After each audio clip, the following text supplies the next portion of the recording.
On problem number 5, it asks for you to use the rational zeros theorem to find all the real zeros of a given polynomial function. Then it wants you to put those zeros in the factored form of that function. So let's recall the rational zero theorem back from earlier in the year. I think it's about chapter 4.5, basically stated that to find all your real rational zeros, you can find the factors of the constant and put those over. So factors of constant over the factors of your leading coefficient, factors of leading coefficient, or LC. So we have 2 and we have 5. Now, what are the factors of those? Well, 2 can be multiplied as 1 times 2, and that's all the factors of it. And then 5 is 1 times 5. Those are the only factors of it. So now we actually will divide this up, and it's always plus minus. So when we actually see what this could break up into, it would be plus minus 1, because that's 1 over 1. Plus minus 2, because that's 2 over 1. Plus minus 1/5. And then plus minus 2/5. So these are all the possible zeros of this function. Now we just need to pick, or you could look at the graph and estimate which one it would be and then try that. But now let's do synthesis division with one of these, of this function, and see if we get a 0 out. And if we get a 0 out, that means that it actually is, these are our zeros. So let's go ahead and try -1. And when we do synthesis division, we basically get the leading coefficients of each of these terms and put it in.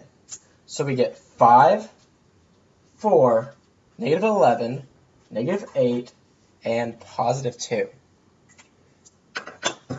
So to do synthesis division, we first bring down the 5. We multiply the 5 by the -1. We get -5. We add the 4, so 4 plus -5 gets you -1. Then we multiply again, so that gets us +1. We add -11 plus 1 gets us -10. So then we multiply -1 times -10 and get +10. We add -8 plus 10 gets us 2. Then -1 times 2 gets us -2. So lastly, 2 plus -2 gets us 0. Since that's a 0, this -1 is actually a 0 of our function. So now using these numbers, let's do synthesis division again, but let's try +1/5. Okay? So we put 1/5 over here, and we bring these numbers down. So we have 5, -1, -10, and 2. Okay, so we bring our 5 down. 5 times 1/5 is 1. -1 plus 1, 0. 1/5 times 0, still 0. -10 plus 0 is -10. 1/5 times -10 is -2. Then 2 plus -2 is 0. So this is a 0 of our function. Now, since this is into 3 terms, it means that this is an x squared, this is an x to the 1, and this is x to 0. So that's getting too small for us to do synthesis division. Let's go ahead and write it in its form. So that's 5x squared plus 0x minus 10. Let me go ahead and just work it a little bit. We have 5x squared minus 10, because we don't need the 0. And we can factor a 5 out of that. Okay. So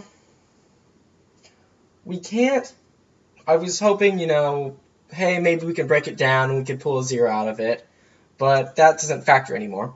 So let's go back and use this right here, and let's apply quadratic formula to the 5x squared minus 10 and see if that will give us another 0. So So I'm just going to get a whole new piece of paper. Okay, so we have 5x squared minus 10. And we're going to apply a quadratic formula to that.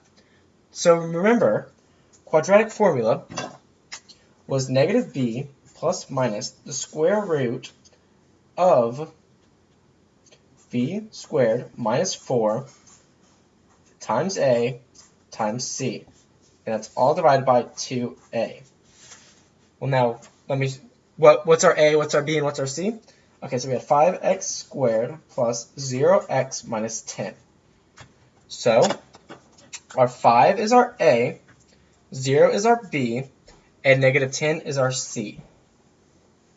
So let's plug that in and see what it gets us. So we have negative 0 plus minus the square root of b squared, which is 0 squared, minus 4 times a, which is 5, times c, which is negative 10.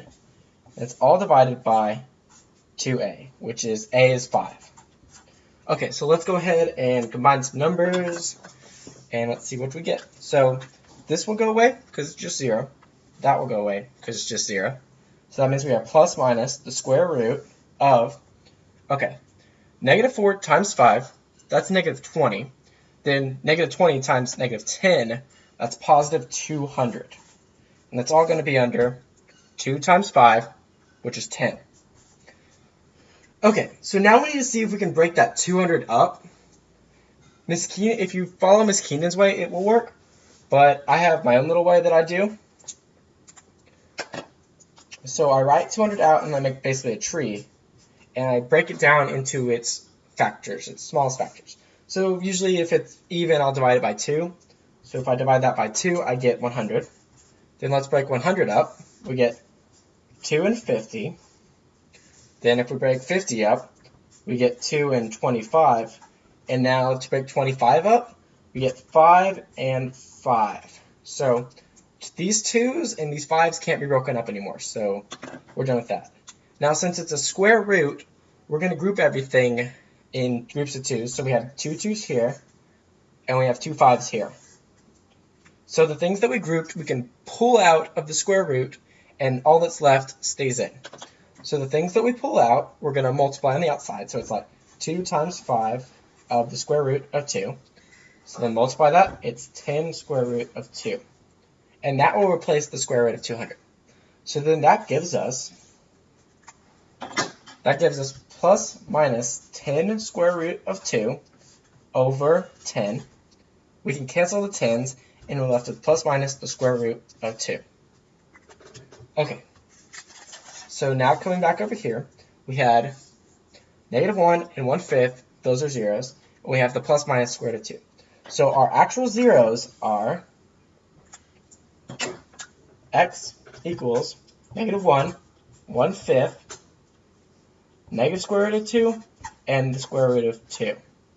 Sorry, they're there. Okay, now it asks you to put everything into factored form. Let me get one more piece of paper. Look at all that ink on the pad. Okay. So knowing that these are our zeros, let's write it into factored form. Okay. So then when you put it into factored form, it's basically like you're changing the sign. So it's x plus 1 times x minus 1/5, because 1/5 was positive. So then we have x plus the square root of 2 and x minus the square root of 2. It will accept that. However, I think it will also accept, I tried this, so basically you can combine these two. So let's go ahead and multiply this out. We get x squared minus the square root of 2x plus the square root of 2x minus 2. So when we cancel the middle terms, we're left with x squared minus 2. So if we write that as x plus 1 times x minus 1/5 times x squared minus 2. That's also equivalent. And that is all to problem number 5.